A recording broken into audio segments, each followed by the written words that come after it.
Okay folks, we need to talk about Big Jay Oakerson, because this guy is not what he seems. Big Jay has been doing a lot of work to make sure you don't know where he came from. Now a lot of people like to joke that Big Jay looks like he just stepped out of a nu metal band, but that's exactly what he wants you to say about him. So before Big Jay was the tattooed, dirty talking comedian you know today, he was actually an evangelical Christian. And I don't mean when he was a child, I mean up until about 10 years ago he was a practicing heavily religious member of the church. And that's something he wants to keep his fans from knowing. Even the name Big J comes from a nickname he was given in youth when he would constantly sing the praises of his King James Bible. So from ages 11 to 36, he was known as King James Oakerson. Now it's around high school that Big J gets obsessed with this Christian strongman stunt show called the Power Team. And if you don't know this is a real thing. The Power Team is a group of Christian evangelists who use their strength, martial arts skills, and public speaking talents to spread the gospel. And Big J was deeply inspired by this. And when it came time to go to college, Big J decided instead to join this team of strong men and spread the word of God. So Big J is touring the US with this group, doing amazing shows every night. And this is where he meets his now ex-wife, Carla. And this is a pivotal part of Big J's story. So at this time, Big J is a happy family man. He's got his faith, he's got his wife, and a job he loves. Until one day, seemingly out of nowhere, Carla decides she wants a divorce. Now this is where everything changes. Well, after months of fighting it, Big J had to finally accept the divorce. And this is actually where Big J meets Louis J. Gomez back in divorce court. Now it's at this time of deep loneliness that Louis and Big J start regularly hanging out. And one day Louis loans Big J a CD and says, "I think you're ready for this," handing him Adema's first self-titled release. And the story goes like this. Apparently Big J took the Adema CD home and sat in his living room for hours contemplating whether to listen to it, unsure which path to choose. And at the last second, Jay's finger hit the play button, and that's when everything changed for Big J Oakerson. This music,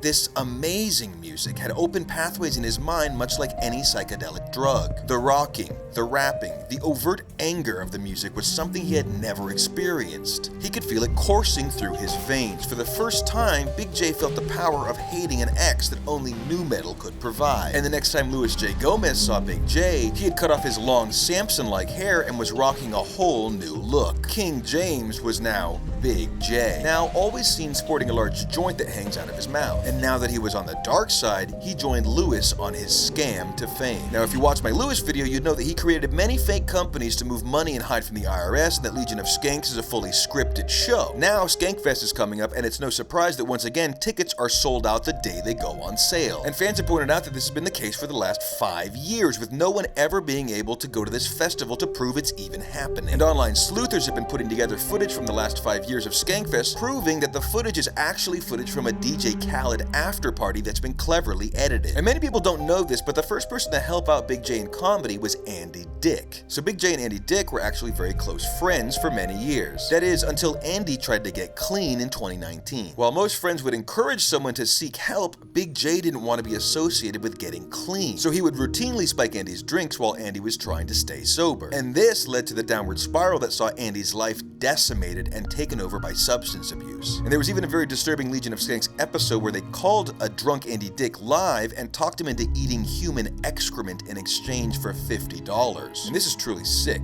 And while it's understandable why Big J would want to hide his Christian past from his ravenous audience, there have even been rumors brewing about the possibility of Big J actually faking his tough exterior and actually remaining deeply religious all along. Now this comes from someone pointing out that on Legion of Skanks, Big J is always seen holding a joint, but you never actually see him smoke it. Just go watch any episode, keep your eye on Big J, and you'll see he might touch it to his lips, but he never actually inhales. And faking smoking weed doesn't necessarily mean you're a Christian, but fans also pointed out that Big J's many tattoos seem to have changed placement over the years, leading some to believe that these are actually fake tattoos applied daily, and that this is why Big J showers in the dark, so that even girlfriend Christine doesn't know this shocking truth. And I feel bad for Christine because Big J clearly never got over Carla. It's even rumored that the reason Big J wears the fingerless gloves is to hide that he still wears his wedding ring to Carla. So while Big J may always bring up raunchy sex stories and pretend to party, some believe he's still a Christian and planning to pray for forgiveness right before death, knowing the Bible so well he knows every possible loophole. And Big J's always in some weird controversy, like the time he got into a physical altercation with Jason Mraz, or how he became friends with the band Korn only to use them to get close to Adema. But we'll have to save that for another time. Until then, Big J Oakerson, you're a total bitch.